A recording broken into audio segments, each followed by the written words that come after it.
Hello friends, Anoop study zone में आपका स्वागत है। आज मैं लेकर आई हूँ वो हिंदी की प्रैक्टिस सेट नंबर 2। उम्मीद करती हूँ अभी तक आप लोगों ने प्रैक्टिस सेट नंबर 1 देख ही लिया होगा। यदि आपने अभी तक सेट नंबर 1 नहीं देखा है तो इसका लिंक डिस्क्रिप्शन बॉक्स में दे दिया गया है, उस पर क्लिक करके आप सेट नंबर 1 देख सकते हैं। तो चलिए शुरुआत करते हैं आज की प्रैक्टिस। आज का टॉपिक है संधि, विलोम शब्द, पर्यायवाची, मुहावरा, त्रुटि, निबंध एवं निबंधकार। तो आज का पहला प्रश्न है, उच्छ्वास का संधि विच्छेद है। तो उच्छ्वास का संधि विच्छेद क्या होता है? उत धन श्वास। तो फ्रेंड्स, अगर आपको संधि विस्तृत रूप से पढ़ना है तो आप थोड़ा वेट कर सकते हैं, मैं आगे संधि को विस्तृत रूप से पढ़ाऊंगी। यदि आपको अभी पढ़ना है तो डिस्क्रिप्शन बॉक्स में लिंक दिया हुआ है, उस पर क्लिक करके आप संधि को विस्तृत रूप से पढ़ सकते हैं। अगला प्रश्न है, जो हर समय अपना मतलब साधता हो उसे क्या कहा जाता है? तो जो हर समय अपना मतलब साधता हो उसे क्या कहते हैं? स्वार्थी। यानी कि ऐसा इंसान जो केवल अपने लिए जीता हो या फिर कोई भी काम केवल अपने लिए करता हो। तो सही ऑप्शन हो जाएगा हमारा ऑप्शन बी। अगला प्रश्न है, संकीर्ण शब्द का विलोम शब्द चुने। ऑप्शन है उत्कीर्ण, उदार, विकीर्ण, अनुदार। तो संकीर्ण का अर्थ होता है संयुक्त, मिश्रित। इसका सही ऑप्शन हो जाएगा ऑप्शन सी, विकीर्ण। विकीर्ण का अर्थ होता है फैलाया हुआ, फैलाया हुआ या भरा हुआ। तो सही ऑप्शन हो जाएगा ऑप्शन सी। अगला प्रश्न है, मृगधर शब्द का पर्यायवाची शब्द चुने। ऑप्शन है सिंह, चंद्रमा, शिव, मयूर। तो मृगधर शब्द का पर्यायवाची क्या होता है? शिव, अर्थात शिव का पर्यायवाची मृगधर होता है। तो सही ऑप्शन हो जाएगा ऑप्शन सी। और शिव के अन्य पर्यायवाची क्या होते हैं? शंभु, शंकर, महादेव, महेश, चंद्रशेखर इत्यादि। अगला प्रश्न देखते हैं, पराग शब्द का विलोम शब्द चुने। ऑप्शन है भारती, फूल, सुगंध, सुकुमार। इसमें फ्रेंड्स क्वेश्चन में थोड़ा मिस्टेक है, यहाँ विलोम शब्द के जगह पे पर्यायवाची होगा, पर्यायवाची। यानी कि पराग शब्द का पर्यायवाची चुने। ऑप्शन है भारती, फूल, सुगंध, सुकुमार। तो पराग का पर्यायवाची शब्द होगा सुगंध। तो सही ऑप्शन हो जाएगा ऑप्शन सी। इसके अन्य पर्यायवाची क्या होते हैं? खुशबू, महक, सुवास, सुरभि। अब भारती का पर्यायवाची होता है वाणी, शारदा, सरस्वती, शारदा, वीणावादिनी। फूल का पर्यायवाची तो आप सब जानते हैं पुष्प, कुसुम, सुमन, प्रसून इत्यादि। सुकुमार का पर्यायवाची होता है मुलायम, कोमल, नरम, मृदु इत्यादि। अगला प्रश्न है, गयंद शब्द का अर्थव्यंजक शब्द चुने। तो गयंद शब्द का अर्थव्यंजक क्या होता है? बड़ा हाथी, अर्थात सही ऑप्शन हो जाएगा ऑप्शन डी। अगला प्रश्न है, आच्छादित का उचित विच्छेद निम्न में से कौन सा है? तो आच्छादित का विच्छेद क्या होगा? आ प्लस छादित। यह एक व्यंजन संधि है। इसमें किसी भी ह्रस्व स्वर या आ का मेल छ से होने पर छ से पहले च जोड़ दिया जाता है, छ से पहले च जोड़ दिया जाता है। तो सही ऑप्शन हो जाएगा ऑप्शन सी। अगला प्रश्न है, दूध शब्द का पर्यायवाची शब्द चुने। ऑप्शन है स्तन्य, खीर, पेय, नवनीत। तो दूध का पर्यायवाची क्या होता है? स्तन्य। दूध के अन्य पर्यायवाची क्या होते हैं? दुग्ध, पेय, क्षीर, अमृत इत्यादि। अगला प्रश्न है, प्रेच्छा शब्द का पर्यायवाची शब्द चुने। ऑप्शन है दीक्षा, परीक्षा, शिक्षा, दृष्टि। तो सही ऑप्शन हो जाएगा ऑप्शन डी। इसके अन्य पर्यायवाची हैं नेत्र, नयन, लोचन, दृग, आँख इत्यादि। अगला प्रश्न है निम्नलिखित निबंध को निबंधकार के साथ मिलाएं। यहाँ पर निबंध और निबंधकार दिए हुए हैं, आप लोग को मिलान करना है। तो पहला है पगडंडियों का जमाना, किस निबंधकार का है? कुबेरनाथ रॉय। रसात्मक बोध के विविध रूप, ये है आचार्य रामचंद्र शुक्ल। मेरे राम का मुकुट भीग रहा है, ये किस निबंधकार का है? विद्यानिवास मिश्र। विवाह योग, ये किस निबंधकार का है? गुलाब राय। अर्थात सही ऑप्शन हो जाएगा हमारा ऑप्शन डी। अगला प्रश्न है निम्नलिखित में से किस कवि की रचना प्रेम चिंगारी है? ऑप्शन है शेख नबी, जायसी, नूर मोहम्मद, नजफ अली। तो चिंगारी किस कवि की है? नजफ अली। नजफ अली ने प्रेम चिंगारी लिखी थी। तो सही ऑप्शन हो जाएगा ऑप्शन डी। अगला प्रश्न है लिखे शब्दों का वह जोड़ा चुनिए जो एक दूसरे के विलोम न हो। ऑप्शन है गुण अवगुण, देव दानव, समान आज्ञा, तरल ठोस। तो इसमें गुण अवगुण ये दोनों एक दूसरे के विलोम शब्द हैं। देव दानव ये भी एक दूसरे के विलोम शब्द हैं।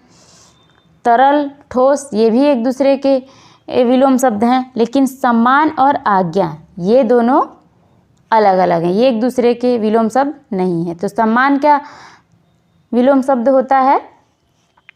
अपमान। अपमान। आज्ञा का विलोम शब्द होता है अवज्ञा। सही ऑप्शन हो जाएगा ऑप्शन सी। अगला प्रश्न है लिखे शब्दों का वह जोड़ा चुनिए जो एक दूसरे के विलोम न हो। तो दिया है जय पराजय, ये दोनों एक दूसरे के विलोम हैं। सार्थक निरर्थक ये भी एक दूसरे के विलोम शब्द हैं। पतन उन्नति ये भी एक दूसरे के विलोम शब्द हैं।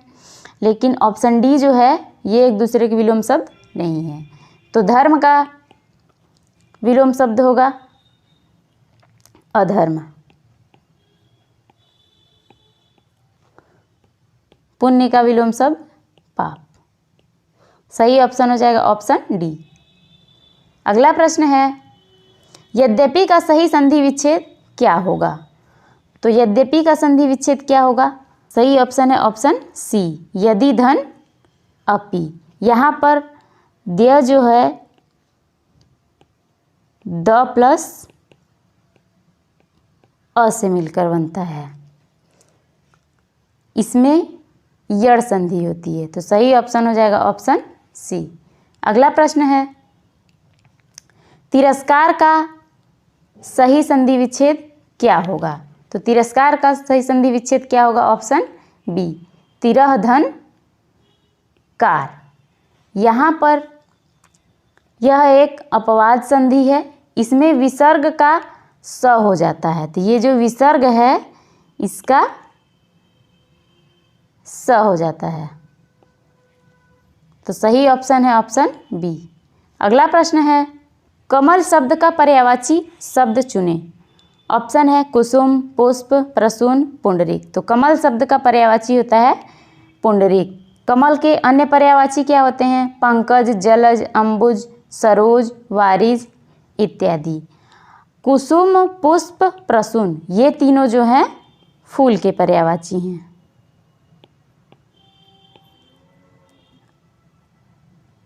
अगला प्रश्न है अभिलाषा शब्द का पर्यायवाची शब्द चुने। ऑप्शन है आकांक्षा, अहंकार, विकार, हार्दिक।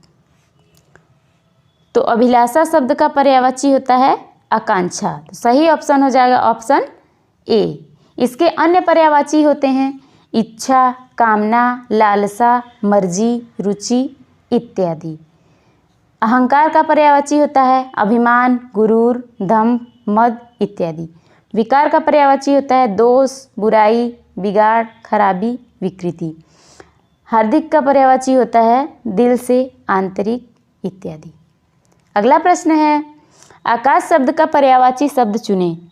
ऑप्शन है दुग, विप्र, व्योम, कगार। ये दृग होगा। तो सही ऑप्शन है व्योम। तो आकाश के अन्य पर्यायवाची होते हैं नभ, गगन, अंबर, शून्य इत्यादि। दृग के पर्यायवाची होते हैं आँख, नयन, लोचन इत्यादि। विप्र के पर्यायवाची होते हैं ब्राह्मण, भूसुर, भूदेव, महिषुर इत्यादि। कगार का पर्यायवाची होता है किनारा, तट, तीर, कुल इत्यादि। अगला प्रश्न है गंगा नहाना मुहावरों या लोकोक्ति के लिए उचित विकल्प चुनिए। तो गंगा नहाना का अर्थ क्या होता है? कार्य पूरा कर निश्चिंत हो जाना।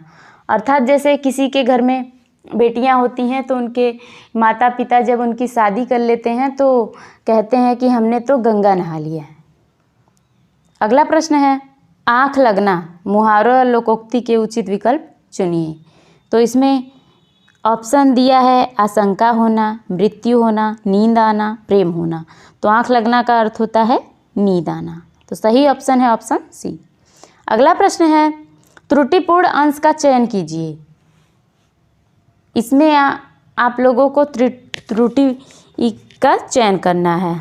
तो मेरा भाई ये ऑप्शन ए है, जिसका शादी बी है, कल है घर गया सी, तथा कोई त्रुटि नहीं है।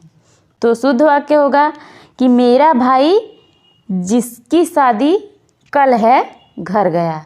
अर्थात यहाँ पे शादी जो है स्त्रीलिंग है, स्त्रीलिंग है, इसलिए यहाँ पर जिसकी होगा। अर्थात सही ऑप्शन होगा ऑप्शन बी। अगला प्रश्न है त्रुटिपूर्ण अंश का चयन कीजिए। इधर आजकल मौसम की वर्षा हो रही है। इधर आजकल मौसम की वर्षा हो रही है। ऑप्शन डी है कोई त्रुटि नहीं। तो इसमें इधर जो है ये अनावश्यक रूप से दिया है, यहाँ पे इसकी ज़रूरत नहीं है। यहाँ शुद्ध रूप से क्या हो जाएगा सेंटेंस, आजकल मौसम की वर्षा हो रही है। तो सही ऑप्शन है हमारा ऑप्शन ए। अगला प्रश्न है गोद लिया हुआ पुत्र वाक्य के लिए एक शब्द का चयन कीजिए। तो गोद लिया हुआ पुत्र क्या कहलाता है? दत्तक पुत्र। तो सही ऑप्शन हो जाएगा ऑप्शन बी।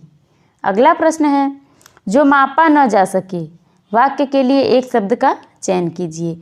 तो जो मापा न जा सके वो क्या कहलाता है? अमापी, जिसे नाप नहीं सकते। तो सही ऑप्शन हो जाएगा ऑप्शन बी।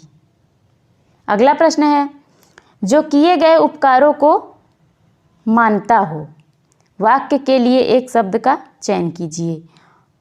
तो जो किए गए उपकारों को मानता हो वो क्या कहलाता है? कृतज्ञ। तो सही ऑप्शन हो जाएगा ऑप्शन बी। अगला प्रश्न है ईश्वर का कोई आकार नहीं होता वाक्य के लिए एक शब्द का चयन कीजिए। तो ईश्वर का कोई आकार नहीं होता अर्थात निराकार। तो सही ऑप्शन हो जाएगा ऑप्शन बी। अगला प्रश्न है निम्नलिखित वाक्यों में शुद्ध वाक्य का चयन कीजिए। तो इसमें से शुद्ध वाक्य कौन सा है? ऑप्शन ए में दिया है भारत में अनेक जाति है, भारत में अनेकों जातियां हैं, जाति है, भारत में अनेक जातियां हैं, भारत में अनेकों जातियां हैं। तो सही ऑप्शन हो जाएगा हमारा ऑप्शन सी, क्योंकि अनेक जो है ये अपने आप में पूर्ण शब्द है, इसलिए यहाँ अनेकों की ज़रूरत नहीं है, इसलिए सही ऑप्शन हो जाएगा ऑप्शन सी। अगला प्रश्न है परोक्ष शब्द का विलोम शब्द चुनें। तो परोक्ष शब्द का विलोम शब्द क्या होता है? ऑप्शन है प्रत्यक्ष, अपरोक्ष, स्थूल, द्रष्टव्य। तो परोक्ष का अर्थ क्या होता है? जो आँखों के सामने न हो, जो आँखों के सामने न हो,